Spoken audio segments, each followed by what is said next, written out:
రాక్షసుడి కోట. సౌరి అనే యువకుడు అందగాడు, చురుకైనవాడు, సాహసవంతుడు. చిన్నతనంలోనే తల్లిదండ్రులను పోగొట్టుకున్న సౌరిని వాడి అవ్వ అల్లారు ముద్దుగా పెంచి పెద్ద చేసింది.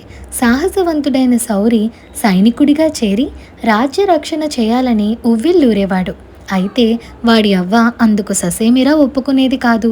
అవ్వ పోగానే సౌరి తన జీవిత కాంక్ష నెరవేర్చుకోవడానికి రాజధాని నగరానికి బయలుదేరాడు. దారిలో దట్టమైన అడవిని దాటవలసి ఉన్నది. సౌరి అడవిలో ప్రవేశించిన కాసేపటికే ఆగు, ఎత్తిన కాలు దించకు అని బొంగురు గొంతు వినిపించింది. పక్కనే ఉన్న దిబ్బ మీద ఒక కురూపి నిలబడి ఉన్నాడు. వాడే సౌరిని ఆగమన్నది.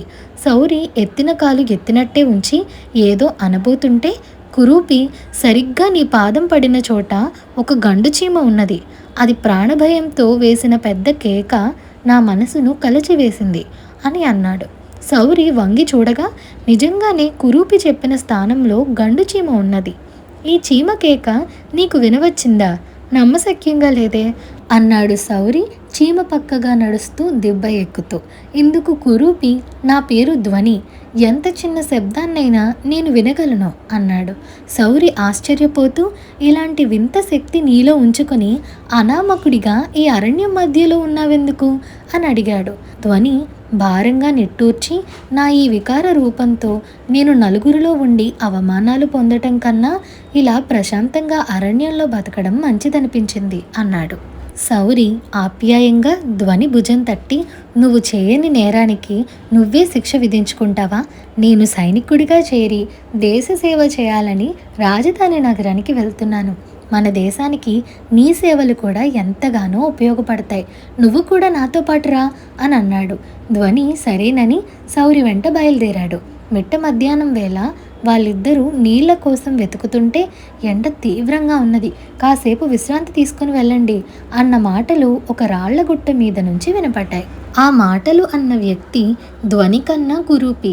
సౌరి, ధ్వని ఆ కురూపి తెచ్చి ఇచ్చిన మంచినీళ్లు తాగి దాహం తీర్చుకున్నారు.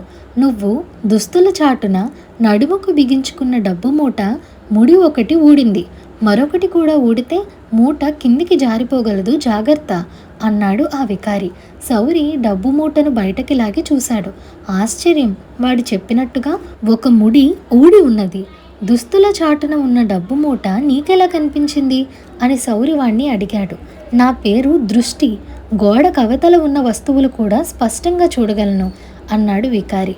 ఈ జవాబుకు సౌరి చాలా ఆశ్చర్యపడి, అలాగా, అంత అపురూపమైన విద్య దేశానికి ఉపయోగపడకపోవడం అన్యాయం. నువ్వు కూడా మాతో పాటు రాజధానికి బయలుదేరు అంటూ దృష్టిని కూడా తమతో పాటు బయలుదేరేలా చేశాడు. వాళ్ళు ముగ్గురు కొంచెం ముందుకు వెళ్ళగానే, ఆగండి, దగ్గరలోనే పులి వస్తున్న సవ్వడి వినిపిస్తున్నది అంటూ ధ్వని సౌరిని, దృష్టిని ఆపాడు. ఇంతలో పులి పొదల చాటు నుంచి గాండ్రుమంటూ వస్తూనే వాళ్ళ మీదకి దూకబోయింది. మరుక్షణం ఒక పెద్ద బండరాయి రివ్వుమంటూ వచ్చి పులి మీద పడింది. ఆ దెబ్బకు పులి కింద పడి రక్తపు మడుగులో గిలగిలా తన్నుకోసాగింది. ఇదేం వింత అనుకుంటూ సౌరి తల ఎత్తి చూశాడు. పక్కనే ఉన్న బండరాళ్ల మీద మరొక కురూపి నిలబడి ఉన్నాడు. ఆ కురూపే తమ ప్రాణదాతగా గ్రహించి, సౌరి, చూడబోతే అర్చకుడిలా ఉన్నావు, అంత పెద్ద బండరాయిని పులి మీదకి ఎలా విసరగలిగావు అని అడిగాడు. కురూపి ఆ ప్రశ్నకు పెద్దగా నవ్వి, ఎలానా, నా కళ్ళతో, నేను కళ్ళతో శాసిస్తే ఎంతటి బండరాయి అయినా కదిలి పడమన్న చోట పడుతుంది. నా పేరు శక్తి అన్నాడు. అయితే నువ్వు మాతో రాక తప్పదు అంటూ సౌరి తన మాటల చాతుర్యంతో శక్తిని కూడా తమ వెంట బయలుదేరదీశాడు. నలుగురు చీకటి పడుతున్న సమయంలో ఒక ఎత్తైన కొండను సమీపించారు. ఆ కొండ మీద పాతకాలపు కోట ఒకటి ఉన్నది. కొండ దిగువన ఉన్న గుహను చూపిస్తూ దృష్టి, ఈ రాత్రికి ఆ గుహలో తలదాచుకుందాం అని అన్నాడు. గుహలోకి గాలి రాదు, ఈ రాత్రి కొండ మీద కనిపించే కోటలో పడుకుందాం అన్నాడు సౌరి. నలుగురు కొండ ఎక్కారు. కోట గుమ్మానికి ఉన్న తలుపు మూసి ఉన్నది. ద్వారబంధం నుంచి వందలాది గబ్బిలాలు వేలాడుతున్నవి. సౌరి తలుపు మీద తట్టి గట్టిగా కొట్టగానే గబ్బిలాలు రెక్కల్ని టపటపలాడిస్తూ అన్ని వైపులకు ఎగిరిపోయాయి. దృష్టికి కోట తలుపు వెనక ఉన్నదంతా స్పష్టంగా కనిపిస్తున్నది. ఒక ముసలి రాక్షసుడు వంగిపోయిన నడుముతో భారంగా నడిచి వస్తున్నాడు. వాడు తలుపు పక్కనే ఉన్న గూటిలోంచి పెట్టుడు కూరలు గోళ్ళు తీసి తగిలించుకున్నాడు. తరువాత పెట్టుడు కొమ్ములని తల మీద గట్టిగా బిగించుకున్నాడు. ఇది చూసిన దృష్టి మిగతా వాళ్లతో ఒక ముసలి రాక్షసుడు పెట్టుడు కూరలతో కొమ్ములతో తలుపు తెరవబోతున్నాడు. ఏ పెట్టుడువైనా రాక్షసుడు రాక్షసుడే, పారిపోదామా అన్నాడు. ఇంతలో రాక్షసుడు తలుపు దగ్గరకు వచ్చి, చిట్టిబాబు, సర్వాంగ సుందర, నువ్వేనా తలుపు తట్టింది అని అనుమానంగా అడిగాడు.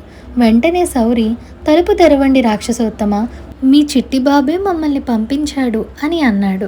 రాక్షసుడు ఆత్రంగా తలుపు తెరిచి, మా చిట్టిబాబు ఎక్కడున్నాడు, ఎప్పుడొస్తున్నాడు, ఇంకా నా మీద కోపంగానే ఉన్నాడా అంటూ ప్రశ్నల వర్షం కురిపించాడు. సౌరి నీరసం నటిస్తూ చీకటితో బయలుదేరి ఏక బిగిన 10 కోసులు నడిచి చుక్కలనంటే తమ కంచుకోటకు చేరాం. ఆయాసం, మగత, నిద్ర, నీరసంతో నేల కూలుతామేమో అని భయంగా ఉంది. ఈ రాత్రికి విశ్రాంతి తీసుకుని తెల్లవారి మీ చిట్టిబాబు సంగతులన్నీ చెప్తాం అని అన్నాడు. ఆ జవాబుతో రాక్షసుడు తృప్తిపడి వాళ్ళు తినడానికి బుట్టెడు పళ్ళిచ్చాడు, తాగడానికి రాగి బిందెడు పాలిచ్చాడు. నలుగురికి తలుపు పక్కనే ఉన్న గదిలో పడకలు ఏర్పాటు చేసి కళ్ళు మూసుకుని పడుకోండి, పొరపాటున కూడా కోట లోపలికి రావద్దు, ముసలివాణ్ణి కనుక ఇవన్నీ పెట్టుడు గోళ్ళు కొమ్ములు కూరలు అని పొరబడేరు, జాగ్రత్త, నిలువునా చేర్చి చెండాడగలను అని గట్టిగా పళ్ళు కొరకబోయి అబ్బా అనుకుంటూ దవడ పట్టుకొని లోపల గదుల్లోకి వెళ్ళిపోయాడు. ఆ తర్వాత కొద్దిసేపటికే కోట అదిరిపోయేలా రాక్షసుడి గురక ఆరంభమైంది. ధ్వని రాక్షసుడి గురకను కాసేపు విని ఇంకేదో తెలుసుకున్న వాడిలా చిటిక వేసి, వీడి బూనపోంతరాలు దద్దరిల్లే గురకతో పాటు కోట చివరి గదిలో ఒక స్త్రీ రోదిస్తున్న శబ్దం కూడా నాకు వినిపిస్తున్నది అన్నాడు. వెంటనే సౌరి, అలాగా, నిజమా అంటూ బయలుదేరి అన్ని గదులు దాటి చివరనున్న గదిని సమీపించాడు. ఆ గది కిటికీ దగ్గర నిలబడి బయటి వెన్నెల్లోకి చూస్తూ దుఃఖిస్తున్న ఒక అందాల రాణి సౌరి కంట పడింది. ఆమె ధరించిన దుస్తులు, మెడలోని మణిహారం, ఇతర అలంకరణలన్నీ చూసి ఆమె తప్పకుండా ఏ రాజకుమారో అయి ఉంటుందనుకున్నాడు సౌరి. ఆమెను సమీపించాడు. ఆమె సౌరిని చూస్తూనే భయకంపితురాలైంది. సౌరి మృదువుగా, భయపడకండి, మీరెవరు, నేను మీకు సహాయపడ్డానికి వచ్చాను అన్నాడు. ఆ యువతి దుఃఖం నుంచి కోలుకొని ఇలా చెప్పింది. ఆమె ఆ రాజ్య యువరాణి, పేరు రాయంచ. 4 రోజుల క్రితం ఆమె తన చెలికత్తెలతో కొండమీది దేవి ఆలయానికి వెళ్ళినప్పుడు రాక్షసుడు బలవంతంగా ఆకాశ మార్గాన తెచ్చి కోటలో బంధించాడు. వాడి కుమారుడు సర్వాంగ సుందరుడు రాజకుమారిని తప్ప మరెవరిని పెళ్లాడనని పట్టుబట్టి కూర్చున్నాడట. ముసలి రాక్షసుడికి రాజకుమారిని కోడలిగా తెచ్చుకోవడం ఏమాత్రం ఇష్టం లేదు. తనకు ముప్పొద్దుల కమ్మటి మాంసం కూరలు వండి పెడుతూ కష్టం చేయగల రాక్షసి పిల్లనే కోడలిగా తెచ్చుకోవాలని వాడు ఆరాటపడుతున్నాడు. ఈ విషయంలో తండ్రి కొడుకుల మధ్య పెద్ద కలహం జరిగింది. సర్వాంగ సుందరుడు కోపం కొద్దీ ఎటో వెళ్ళిపోయాడు. ఒక్కగానొక్క కొడుకు దూరం కావడంతో రాక్షసుడు విలవిలలాడిపోయి రాకుమారిని ఎత్తుకువచ్చాడు. కొడుకు తిరిగి రాగానే ఆమెతో పెళ్లి జరిపే ఆలోచనలో ఉన్నాడు. సౌరి అంతా విని రాజకుమారికి ధైర్యం చెప్పి, భయపడకండి, రేపు సూర్యోదయంతో పాటే మీకు ఈ రాక్షసుడి కోట నుంచి విముక్తి కలిగిస్తాను అని 3 కురూపుల దగ్గరికి వచ్చాడు. తూర్పు తెల్లవారుతూనే ముసలి రాక్షసుడు మైమరుపు కొద్దీ వాడి గోళ్ళు కూరలు తల మీద కొమ్ములు లేకుండా ఆదుర్దాగా వాళ్ళ దగ్గరకు వచ్చి, నా కొడుకు ఎక్కడున్నాడు, మీతో ఏం చెప్పి పంపించాడు అని అడిగాడు. సౌరి రాక్షసుడికి వంగి నమస్కారం చేసి, ఆహా రాక్షసేంద్ర, కొడుకును గురించిన దుఃఖంతో రాత్రికి రాత్రే మీ వాడిగోళ్ళు కొమ్ములు అదృశ్యమైనట్టున్నది. మీ పితృప్రేమ 1001 నోళ్ల పొగడదగింది అన్నాడు. వెంటనే రాక్షసుడు తల తడిమి చూసుకొని అక్కడ కొమ్ములు లేకపోవడంతో బిక్క చచ్చిపోయి మరుక్షణం తెప్పరిల్లి కోపంగా, ఒరే నిన్ను, ఈ నేలబారు కొండముచ్చు వెధవల్ని, నా కొడుకు మిత్రులు గనక ప్రాణాలతో వదులుతున్నాను, నా కొడుకు ఎక్కడా అంటూ హూంకరించబోయి పెద్దగా తగ్గాడు. అప్పుడు సౌరి వాడితో, నువ్వు రాకుమారితో పెళ్లి జరిపిస్తావో లేదో ఆఖరిసారిగా కనుక్కు రమ్మన్నాడు నీ కొడుకు. అలా కానప్పుడు సముద్రం మధ్యకు పోయి మునిగి చస్తానన్నాడు అని చెప్పాడు. ఇది వింటూనే రాక్షసుడు చెవులు మూసుకొని, అశుభాలు పలకకు, రాజకుమారిని తెచ్చి కోటలో దాచాను, నా కొడుకు సర్వాంగ సుందరుణ్ణి వెంటనే బయలుదేరి రమ్మను అని అన్నాడు. ఆహా, ఈ సంగతి తెలిస్తే రాత్రే నీ కొడుకు కోటలోకి వచ్చేవాడు. పాపం, అతడికి కొండ కింది గుహలో రాత్రంతా కటిక రాళ్లపైన పడుకునే బాధ తప్పేది అన్నాడు సౌరి. ఏమిటి, నా కొడుకు కొండ కింది గుహలో ఉన్నాడా అంటూ ముసలి రాక్షసుడు ఆనందం పట్టలేక పెద్ద కేక పెట్టి కొండ దిగసాగాడు. వాడి వెనకే సౌరి, ముగ్గురు కురూపులు కొండ దిగారు. రాక్షసుడు చప్పట్లు చరుస్తూ గుహలోకి వెళ్ళగానే సౌరి శక్తికి సంజ్ఞ చేశాడు. వాడు కళ్ళతో ఆదేశించగానే 4 నిలువెత్తుల బండరాయి లేచి గుహ ద్వారానికి అడ్డుగా పడిపోయింది. తరువాత నలుగురు వెళ్ళి కోట గదిలో బంధితురాలై ఉన్న రాజకుమారికి రాక్షసుడి పీడ విరగడైందని చెప్పారు. ఆమె అడిగిన మీదట సౌరి ఆమెకు తాను ఇంటి నుంచి బయలుదేరిన కారణం, ఆ తర్వాత జరిగినదంతా వివరించి చెప్పాడు. అంతా విని రాకుమారి ఆశ్చర్యపోతూ సౌరితో, ఈ జరిగినదంతా ఒక అద్భుతమైన కథలా ఉంది.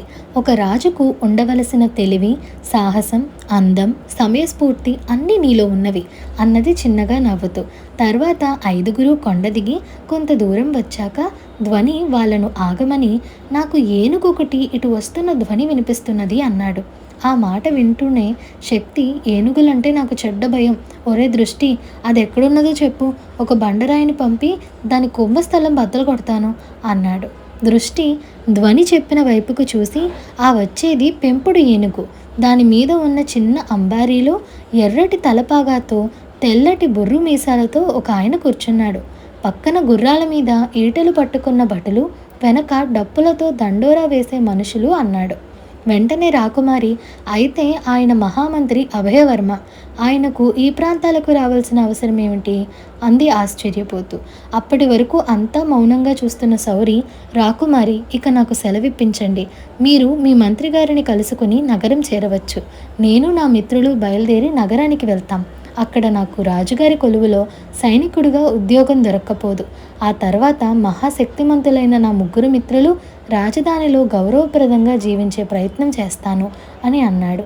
ఇందుకు రాకుమారి చిరుకోపంగా సౌరి కేసి చూసి, అప్పుడే చెట్ల చాటు నుంచి బయటికి వస్తున్న ఏనుగు కేసి వడివడిగా నడిచిపోయింది. పావుగంట కాలం గడిచే లోపల మంత్రి అభయవర్మ సౌరి వాళ్ళున్న చోటికి వస్తూ ఏనుగు దిగి కాలినడకన వచ్చి సౌరి 2 చేతులు పట్టుకొని, దేశభక్తి కొద్దీ సైనిక వృత్తిని స్వీకరించదలచిన నువ్వు రాకుమారిని వివాహమాడి మా మహారాజు తదనంతరం రాజ్యానికే రాజువు కానున్నావు. మా మహారాజు రాకుమారిని తెచ్చి ఇచ్చిన వారికి అర్ధరాజ్యం ఇస్తానని చాటింపు వేయించాడు. రాజ్యంలో అందరికీ తెలిసిన ఈ సంగతి నీకు ఎందుకు తెలియలేదో నాకు తెలియదు. నువ్వు రాక్షసుణ్ణి గెలవడమే కాక యువరాణి హృదయాన్ని కూడా గెలుచుకున్నావు.